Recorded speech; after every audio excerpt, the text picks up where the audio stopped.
सो homies आज के soul and के एपिसोड में ना काफी ज्यादा मजा आने वाला है। और जो शिकायतें तुम लोगों ने लास्ट एपिसोड में किया था, इस एपिसोड में तुम्हारी वो सारी शिकायतें दूर होने वाली है। क्योंकि तुम्हारी तरह मैं भी बहुत ज्यादा एक्साइटेड हूँ यार कि आज के एपिसोड में क्या कुछ नहीं होने वाला। लास्ट एपिसोड बिल्कुल पीक मोमेंट पे आके खत्म हो गया था। हाँ, एक और बात, तुम में से जो लोग ना सोल एंड 2 की बुराई करे, यार आई नो सोल एंड 1 जैसे इसकी स्टोरी नहीं है, लेकिन कुछ तो बात होगी ना कि जिसके चलते ये अभी भी लोगों के बीच में अपनी जगह बनाए हुए। लेकिन फिर भी अगर तुम खुद को कन्विंस नहीं कर पा रहे हो इसे देखने के लिए, तो यार सोल एंड 3 तक के लिए इसे देख लो, बर्दाश्त कर लो, झेल लो। सोल एंड 3 की स्टोरी काफी ज्यादा कमाल की है। तुम में से जो नॉवल रीडर्स हैं उनको तो इसके बारे में बहुत कुछ पता है, और कुछ तो नहीं यार। जैसे मैं इसे कंटिन्यू कर रही, देख लो यार, हफ्ते में एक ही दिन आता है, 20 मिनट का होता है। तो चलो फिर अब इस वीडियो को शुरू करते हैं। पर इससे पहले आई होप कि तुम सभी ने प्रीवियस पार्ट को देख लिया होगा, जो कि कहाँ अपलोड है ये मुझे बताने की जरूरत नहीं है। तो गाइस चैनल को सब्सक्राइब जरूर कर लेना, क्योंकि अब से सारा कंटेंट तुम्हें यहीं पे माल मटेरियल के साथ देखने को मिले। सो होमीज, इस पार्ट की स्टार्टिंग भी बिल्कुल एग्जैक्टली वही सीन से होती है जहाँ पे लास्ट पार्ट एंड हुआ था। हमने देखा था कि युनहान को उसके पेरेंट्स यानी कि मिस जूसी के पास लौटाने के लिए यहाँ मिस टांग वुडोंग समेत यू हाउ है, ये अपने ही लोगों के खिलाफ बगावत कर देते हैं, क्योंकि ये जानते हैं कि एक इनोसेंट, एक जो मासूम जान होता है ना, उसका किसी चीज से लेना देना नहीं। और जो इनोसेंट सोल अभी दुनिया में आई ही हो, जिसे कुछ ठीक से पता भी ना हो, उसे कोई बार्गेनिंग चिप की तरह यूज करे, ये चीज इन दोनों से बर्दाश्त नहीं। तो बस फिर क्या, ये निकल पड़ते हैं अपने मिशन को अंजाम देने के लिए। लेकिन यहाँ हम देखते हैं कि जो सीनियर ध्यान सिंह के समेत जो ग्रैंड एल्डर थे ना, यानी कि इन सब ग्रुप का जो इंचार्ज थे, वो लोग आकर यूहा का रास्ता रोक लेते हैं। और जो देखकर यूहा कहता है कि मुझे आज कोई नहीं रोक सकता, यहाँ तक कि आप भी नहीं, लेकिन अगर किसी में दम है तो मुझे आजमा के देख ले। और आगे तो हमारे इस पार्ट के स्टार्टिंग में हम यहाँ पर यूहा और मिस टांग वुडोंग को अपनी कंबाइंड फोर्स की पावर को अनलीश करते हुए देखते हैं, जो कि यहाँ पर बाकी सारे जो एल्डर्स है इनकी औरत से टकराती है। और ये चीज देखते साथ ही जो व्हाइट टाइगर ड्यूक है ना, भाई साहब इसके तो होश ही उड़ चुके थे। वो कहने लगता है कि यार इन दोनों की कंबाइंड फोर्स की ताकत कितनी ज्यादा कमाल की है, आपका ही बेटा एंगल जी। तभी यहाँ सीनियर एल्डर भी खुद इनके पावर को देख सरप्राइज हो जाते हैं और कहने लगते हैं कि मैं एक 97 लेवल का सुपर डॉल हूँ, लेकिन फिर भी ये दोनों मिलकर मेरी और मेरी ताकत का सामना कर पा रहे हैं। कमाल का टैलेंट है। और अगर बात मोमेंटम की जाए ना, तो ये दोनों मुझे कहीं से भी डिसएडवांटेज में तो नजर नहीं आ रहे। अब तभी वो यहाँ अपने स्टिक को लहराते हैं और इसी के साथ वो अपनी पूरी ऑरा को ही सप्रेस कर लेते हैं। और फिर वो यहाँ इन दोनों से कहने लगते हैं कि बेहतर यही होगा कि हम लोग यहाँ से दूर जाकर इस काम को सेटल करें। जिसमें ये लोग भी मान जाते हैं और एक एक करके पूरा का पूरा ये जो झुंड था यहाँ से टेलीपोर्ट होकर एक दूसरी जगह पे पहुंच जाता है, जहाँ व्हाइट टाइगर ड्यूक पता नहीं क्या करने आया है। ये दूर से ऊंचाई से बस इन दोनों को देखे जा रहा था और भाई साहब पूरी महफिल इन दोनों को घेर लेती है, सबकी निगाहें इन पे सेट हो जाती है। यार मुझे एक मूवी का सीन याद आ रहा है, नाम नहीं आ रही जुबान पे, बिल्कुल एग्जैक्टली ऐसे ही सीन था। तभी यहाँ पे जो सीनियर एल्डर है वो अपनी पावर को रिलीज करते हैं पूरी जगह। ऐसा लग रहा था कि बिल्कुल भट्टी के समान तपने लगी हो, और वो उनसे बहुत ही क्रूर वे में कहता है कि सुनो, अपनी जिद छोड़ दो, मैं तुम्हें कुछ नहीं करूंगा, मैं तुम्हें आखिरी मौका दे रहा हूँ। तभी ये दोनों स्माइल करते हैं। यहाँ यू हाउ युनहान को बहुत ही टाइटली होल्ड करते हुए एक साथ मिस टांग वुडोंग के साथ कहता है कि हम अपने सीनियर को ऑफेंड करने के लिए माफी चाहते हैं। अब तभी दोनों अपनी पावर की ऑरा को रिलीज करते हैं और यहाँ अपने ट्रू फॉर्म को भी, साथ ही अपने सोल रिंग्स को भी। और यहाँ मिस टांग वुडोंग अपने बटरफ्लाई विंग्स को एक्टिवेट करते हुए यहाँ पे हमला करने के लिए आगे जाती है। इस दौरान काफी सारे फायर अटैक यू हाउ के ऊपर भी हो जाता है, लेकिन वो उनसे डॉज करता है, साथ ही अपने आइस पावर्स का भी यूज करता है। वो सीनियर एल्डर को पूरी तरीके से कॉर्नर कर पाए और वो ऑलमोस्ट इसमें कामयाब भी हो जाता है। बट यार एक सुपर डालू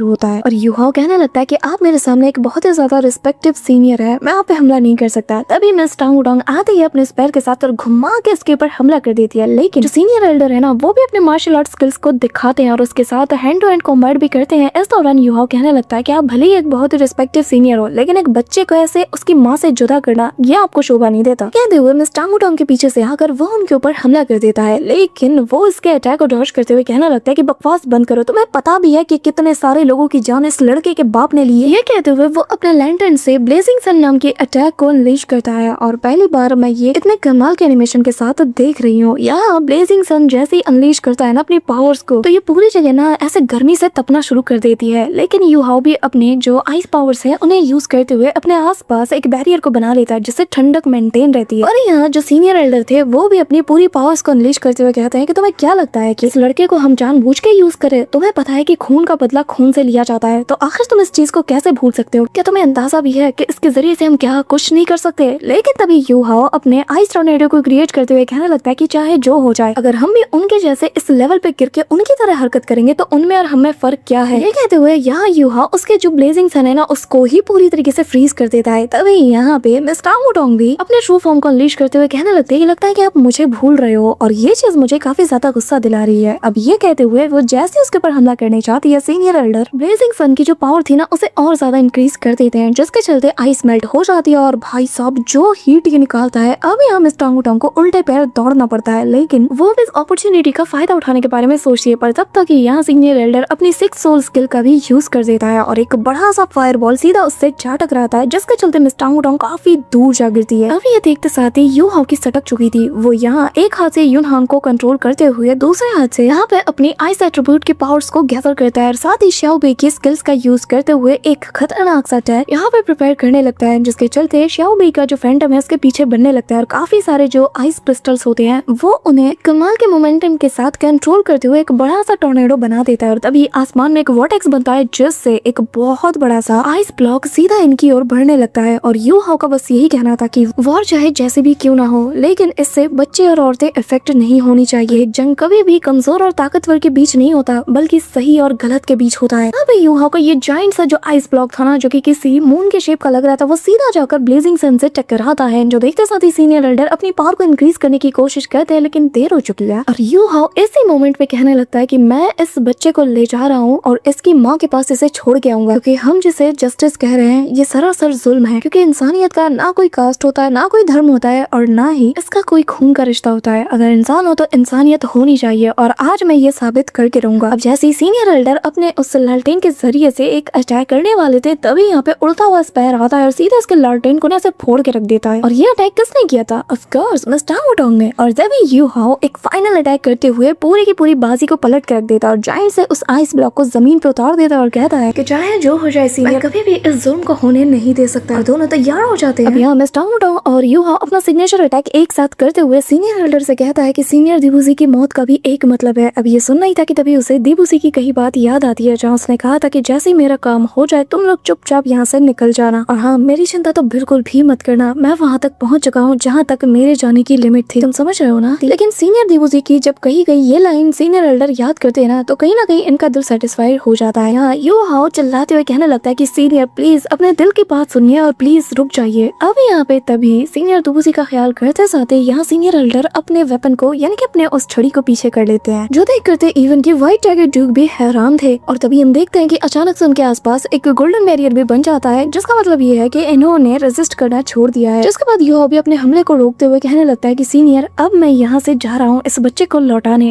ये कहते साथ ही वो जाने लगता है, जो देखकर सारे सीनियर्स हैरान थे और वो उससे कहते हैं कि एरोगेंट जूनियर, हमारी इतनी हिम्मत था। ये कहते साथ ही वो उस पे हमला करते हैं, लेकिन एक तरफ यू हाओ अपनी डेस्टिनी आई की पावर को अनलीश करता है, तो वहीं दूसरी तरफ मिस टांग वुडोंग यहाँ हाउतियन हैमर को यूज करती है और यहाँ इनका कंबाइंड अटैक यहाँ पे इतनी टेरिफाइंग लाइटनिंग को समन करता है कि जिसके चलते ये जो एल्डर्स थे ना, इनके ऊपर जब ये बिजली गिरती है तो वो लोग भी वहाँ पे फ्रीज हो जाते हैं। और जैसे ही यू हाओ अपनी मुट्ठी को टाइट करता है तो एक इम्पैक्ट रिलीज होता है, जिसके चलते आसपास की हर एक चीज बिल्कुल चकनाचूर हो जाती है और ये सारे एल्डर्स काफी दूर जा गिरते हैं। इसी के साथ फाइनली इन सभी को सबक सिखाने के बाद ये दोनों यहाँ से निकल जाते हैं। इन्हें जाता हुआ देखकर सीनियर एल्डर भी इन्हें सोचकर सीनियर दिबुसी को याद कर रहे थे। तभी यहाँ इनके साथी कहने लगते कि वैसे मानना पड़ेगा ये लोग काफी ज्यादा एरोगेंट है, लेकिन इनके पास जो स्किल्स है वो कमाल की है। और ये कहना तो सरासर गलत होगा कि ये लोग बस ठीक ठाक पावरफुल हैं, क्योंकि ये जितना दिखाते हैं ना उससे भी ज्यादा केपेबल है करने के। सीनियर एल्डर कहने लगते हैं कि शुक्र मनाओ कि ये इस वक्त हमारी एज पे नहीं है। मैं देख कर ही बता सकता हूँ कि इन दोनों के पास अल्टीमेट पोटेंशियल है। ये तो बस शुरुआत है, अभी तो इनका दौर आया ही नहीं, अभी इनका पीक आया भी नहीं। जिसपे इनका दूसरा साथी कहता है कि पर एल्डर हमें अब क्या करना चाहिए? जिसपे वो कहता है कि करना क्या है, चुपचाप चलो क्योंकि मिशन हमारा सक्सेसफुल रहा और इस बार में अब कोई बात नहीं होगी। अब ये सुनकर तो जो व्हाइट टाइगर ड्यूक है उसे भी थोड़ी राहत फील होती है। अब ये लोग अपने अपने बेस में जाने के लिए निकल पड़ते हैं। रास्ते में यहाँ पे व्हाइट टाइगर ड्यूक उसका शुक्रिया अदा करता है और सीनियर एल्डर से कहने लगता है कि मैं चाहता हूँ कि आपने जानबूझ के इसके सामने हार मान ली। जिसमें यहाँ पे सीनियर एल्डर कहने लगते हैं कि तो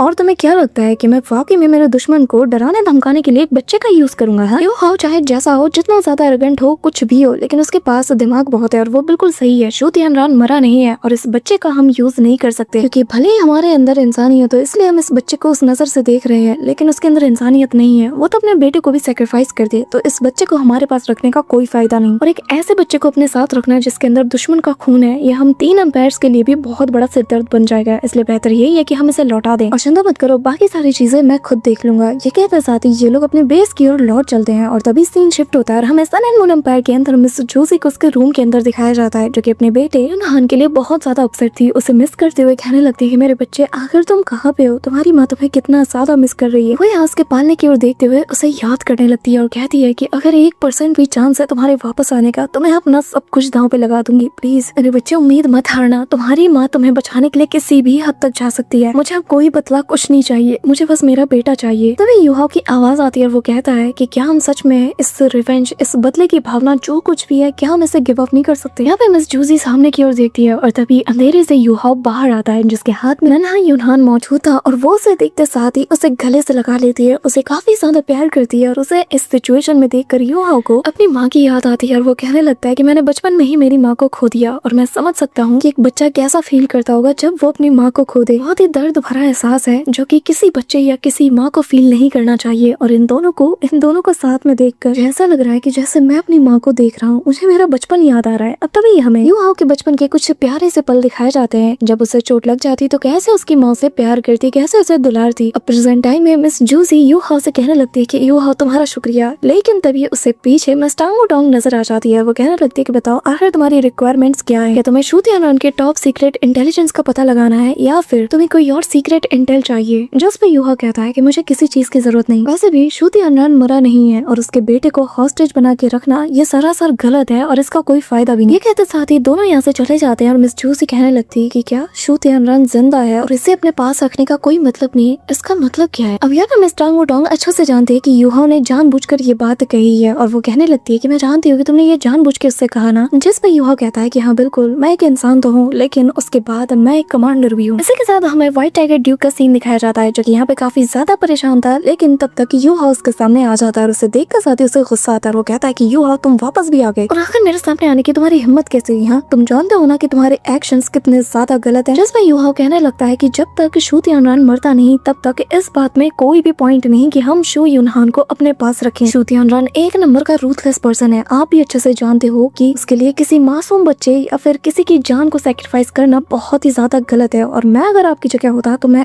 एक सिंगल पोर्शन भी किसी की लाइफ का बर्बाद होने नहीं देता उस घटिया इंसान के लिए। और अगर हम उसके बच्चे के साथ कुछ भी करते ना तो ये चीज उसे और ज्यादा रूथलेस बना देती, फिर तो वो और ज्यादा अग्रेसिव होकर हम पे हमला करता। अब यहाँ पे व्हाइट टाइगर ड्यूक के भेजे में बात आ रही थी, हालांकि वो ऑलरेडी यूहाओ के इस फैसले से मनी मन काफी ज्यादा खुश था। तभी यहाँ पे वो कहने लगता है जबकि तुमने उसे उनके हवाले सौंप दिया है तब ये मैटर यहीं पे क्लोज होता है। और तभी हमें पास्ट का एक छोटा सा सीन दिखाया जाता है जहाँ जो सीनियर एल्डर है उन्होंने बताया था कि अब से एक बात याद रखना, लौटने के बाद हम यही बताएंगे कि हमारा बस एक ही गोल था इस मिशन का। सन एंड मून के एम्पायर के जो एम्परर है शू तियानरान, हमें उसे असैसिनेट करना था। हालांकि हम उसे पूरी तरीके से मार तो नहीं पाए लेकिन हमने उसे बहुत बड़ा जख्म दिया है। अब उसे अपनी बॉडी को रिकवर करने में काफी ज्यादा टाइम लगेगा और बहुत बड़ी कीमत भी चुकानी पड़ेगी। और अब जबकि सही सलामत हम सब लोग वापस आ चुके हैं तो ये मैटर यहीं पे क्लोज होता है। अब तभी प्रेजेंट टाइम में व्हाइट टाइगर ड्यूक बताने लगते हैं कि जो हमारे हिज मैजेस्टी है उन्होंने खुद कहा है कि अब ये मैटर यहीं पे क्लोज होता है, जिससे मेरा गुस्सा थोड़ा शांत है। लेकिन ये मत समझना कि तुमने जो रेकलेसली एक्ट किया है वो बिल्कुल सही है। यूहाओ बताने लगता है कि जब मैं वापस आ रहा था मैंने देखा कि सन एंड मून एम्पायर के जो लोग है ना, जो आर्मी का आधा से ज्यादा हिस्सा है वो ऑलरेडी मिंगदो माउंटेन के पास गैदर होने के लिए तैयार हो रहा है और आधे महीने यानी कि 15 दिन के अंदर ही शायद वो लोग वापस से अटैक करने लग जाएं। फिर ड्यूक बताने लगता है कि जो हेवनली सोल किंगडम है वो ऑलरेडी डिस्ट्रक्शन के बिल्कुल कगार पे पहुंच चुका है और सिर्फ मेरे अकेले स्टार लू यूदो लिंक के फोर्सेस के ऊपर रिलाई करना ये बिल्कुल ही सरासर गलत है। इसी के साथ व्हाइट टाइगर ड्यूक आगे बताने लगते हैं कि जो स्टार लू और सिर्फ जो दाओ स्पिरिट्स की फोर्सेस है ना ये इनफ नहीं हो सकती और जो हजारों की तादाद में सन एंड मून एम्पायर की फोर्सेस है उनके अगेंस्ट तो हम टिक भी नहीं पाएंगे। जिसमें यूहाओ बताने लगता है कि इस वक्त सन एंड मून एम्पायर का जो माइंडसेट है ना वो ऐसा है कि वो लोग एक तीर से 3 शिकार करने चाहते हैं। इसी के चलते उन लोगों को अपनी फोर्सेस को ना चारों ओर बांटना पड़ रहा है और जिसका मतलब ये है कि उन लोगों ने अपनी जो फोर्सेस होंगी ना उन्हें इतना ज्यादा एक्सपेंड किया होगा कि इनकी बहुत ही थिन लेयर इस वक्त मौजूद है हर जगह पे। इसका मतलब आप समझ रहे होंगे कि उनका जो होमलैंड है वो पूरी तरीके से एक्सपोज हो चुका है, जब सारे के सारी तादाद इस वक्त बॉर्डर पे मौजूद है। व्हाइट टाइगर ड्यूक कहने लगता है कि बात तो तुम्हारी सही है लेकिन सबको ये बात भी पता है कि जमीन पर, हवा में और समुद्र में इनके जो आर्टिफैक्ट्स है ना, जो इनके सोल टूल्स हैं जैसे कि इन्होंने चारों ओर फैला दिया है, तो उसके अकॉर्डिंग अगर कोई भी वहाँ पे हलचल करता है, कैसी भी हरकत करता है ना तो ऑन द स्पॉट उसे डिटेक्ट कर लिया जाएगा। तो तुम ही बताओ कैसे हम उसके ऊपर ऐसा बिना सोचे समझे हमला कर दे। इसमें बहुत ज्यादा खतरा है अनलेस किसी की कंसीलिंग सोल पावर इतनी ज्यादा स्ट्रॉन्ग हो जैसे कि बिल्कुल तुम्हारी है, क्योंकि ये दुश्मन के करीब पहुंचना यही हमारे लिए सबसे बड़ी चुनौती है। यूहाओ स्माइल करते हुए आगे आता है, कान में फुसफुसाता है और लिटरली यहाँ पे हमें भी नहीं बताया क्या, लेकिन जो भी वो बुदबुदाते हुए कहता है ना, ये सुनकर व्हाइट टाइगर ड्यूक के होश उड़ जाता है। वो कहता है कि क्या वाकई में तुम ये कर सकते हो? इसमें वो हमें जवाब देते हुए कहता है कि अगर प्रैक्टिकली देखा जाए तो फ्रंट लाइन में हम इनका कुछ भी नहीं उखाड़ सकते, लेकिन अगर बात की जाए इनके फाउंडेशन की, तो अगर यहाँ पे हम कुछ बिगाड़ सकते हैं ना, तो फिर ये पूरे के पूरे इनके फाउंडेशन को हिला के रख देगी। यानी कि हमारे लिए कैसी अपॉर्चुनिटी को हम क्रिएट कर लेंगे कि जिसके जरिए से हम हमारी हार को जीत में बदल सकते हैं। यहाँ पे व्हाइट टाइगर ड्यूक एक्साइटेड होते हुए कहता है कि यूहाओ फ्रंट लाइन की फिक्र तुम छोड़ दो, मैं अपनी जान की बाजी लगा कर भी इसे हर हाल में प्रोटेक्ट करूंगा। इन्हें मैं बैटल फील्ड में ऐसे उलझा के रखूंगा ना कि तुम्हारे लिए हर हाल में ऐसे ओपनिंग को क्रिएट करूंगा कि तुम्हारे लिए आसानी होगी। जिसमें यूहाओ उनका शुक्रिया अदा करता है, जिसपे व्हाइट टाइगर ड्यूक इसके कंधे पे शाबाशी देते हुए कहने लगता है कि एक बात बताऊं, सीनियर दुबुजी भले ही आज हमारे बीच नहीं रहे, लेकिन उन्हें तुम पर ना काफी ज्यादा प्राउड फील होगा। अब यूहाओ उनके कैंप से बाहर आ जाता है, तभी उसकी मुलाकात लूली से होती है और इतने टाइम बाद अपने भाई से मिलकर ना यूहाओ भी काफी ज्यादा सरप्राइज था और कहता है कि लूली तुम यहाँ मेरा इंतजार कर रहे थे। जिसपे लूली बताने लगता है कि मेरे भाई मैंने तुम्हें बहुत ज्यादा मिस किया और मैंने सुना कि इनका मैं तुम्हें क्या बोलूं, पर मुझे सब कुछ पता है रिसेंटली जो कुछ भी हुआ है। पर मेरे भाई मैंने हर एक जगह पर तलाशा और सबसे पूछा, और जो तुमने किया है ना इसके चलते मैं तुम्हें और ज्यादा एडमायर करता हूँ। सच में मुझे बहुत ज्यादा प्राउड फील होता है कि तुम मेरे भाई हो। और तुम्हें पता है अब मैं एक 5 रिंग सोल किंग बन चुका हूँ, क्योंकि तुमने मुझसे कहा था कि इस दुनिया में नामुमकिन जैसा कुछ भी नहीं, और बस तब से लेकर मैं तुम्हारे इस बात को फॉलो करता आ रहा हूँ और आगे मैं ऐसी ही हार्ड ट्रेनिंग करता रहूंगा और उम्मीद करता हूँ कि एक दिन मैं तुम्हारे साथ कंधे से कंधा मिलाकर तुम्हारे साथ बैटल फील्ड में फाइट करूंगा। अब अपने भाई की बातें सुनकर वो काफी ज्यादा ओवरवेल्म फील करता है। तभी वो उससे कहता है कि मेरे भाई चिंता मत करो, एक बार जब तुम लेवल 70 पे पहुंच जाओगे ना, तो मैं वादा करता हूँ मैं पर्सनली तुम्हारे लिए एक सूटेबल जो स्पिरिट सोल है ना उसे ढूंढूंगा और वो मेरी तरफ से तुम्हारे लिए गिफ्ट होगा। ये सुनकर तो लोली की खुशी का ठिकाना नहीं रहता और वो इमीडिएटली उसे टाइटली हग करते हुए कहता है कि यार भाई तुम्हारा बहुत बहुत शुक्रिया। अब तो ये सीन शिफ्ट होता है, हमें मिस टांगो टोंग को दिखाया जाता है जो कि यूहाओ से बात कर रही थी और कहती है कि मैं पहली बार तुम्हें इतना ज्यादा रिलैक्स देख रही हूँ, लगता है कि तुम्हें तुम्हारे भाई से बहुत ज्यादा लगाव है। अब यहाँ पे यूहाओ कहने लगता है कि मैं नहीं जानता, लेकिन ऐसा लग रहा है कि जो हेटरेट जो हॉस्पिटैलिटी मेरे अंदर थी ना व्हाइट टाइगर ड्यूक के प्रति, वो जैसे धीरे धीरे फेड हो रही है। जिसमें मिस टांगो टोंग उसके करीब आ जाती है और उसे बहुत ही प्यार से देखते हुए कहने लगती है कि शायद इसलिए ऐसा हो रहा है क्योंकि उन्होंने दिखा दिया कि वो अपनी कंट्री के लिए अपने नेशन के लिए कुछ भी कर सकते हैं और एक कंट्री का मार्शल होना क्या होता है। तो बताओ अब तुम्हें कैसा लग रहा है? हाँ, पहले तो तुम बड़ा उन्हें लेक्चर देते थे, अब तभी वो उसके नाक पे मारते हुए कहता है कि हम इसके बारे में बाद में भी बात कर सकते हैं। वैसे भी अभी वॉर होने में बहुत कुछ बाकी है, देख लिया जाएगा कि वो कितना ज्यादा केपेबल है। अब तभी ये लोग यहाँ से चले जाते हैं और सीन शिफ्ट होता है और यहाँ जो मिस जूसी है जो कि बैटल के लिए तैयार हो रही थी, अचानक से उससे मिलने शू तियानरान आ जाता है और मिस जूसी को एक कमांडर के तौर पर तैयार होता हुआ देखकर वो काफी ज्यादा खुश होता है और कहता है सच बता रहा हूँ आज मैं तुम्हें ऐसे देख कर ना काफी ज्यादा खुश हूँ और प्राउड भी फील कर रहा हूँ। तभी यहाँ पे मिस जूसी कहने लगती है कि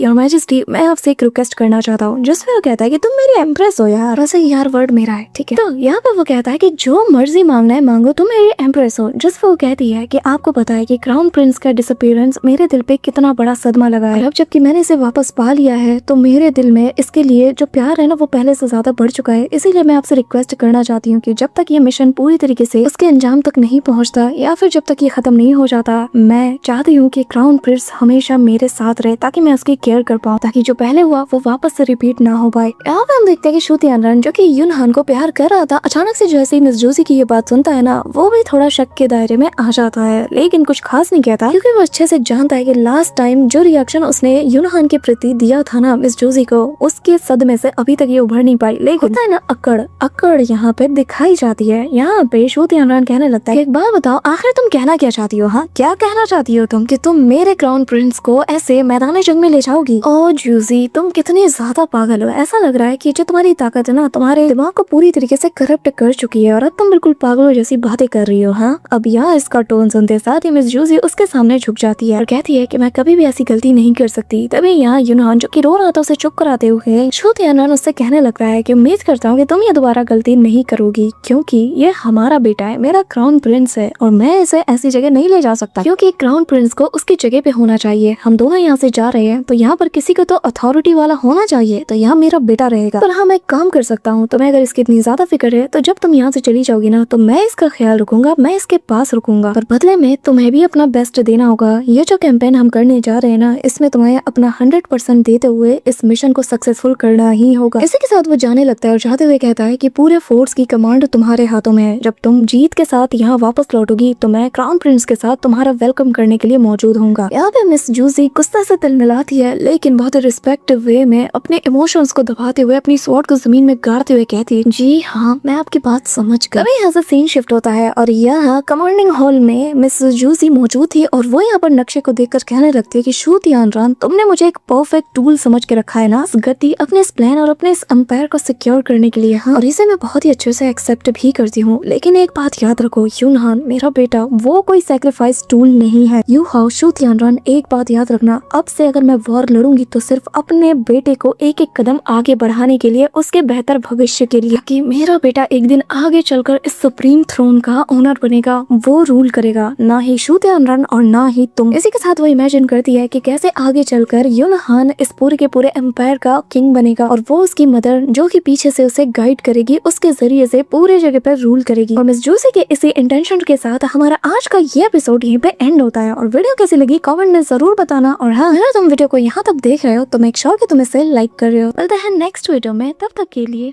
बाय।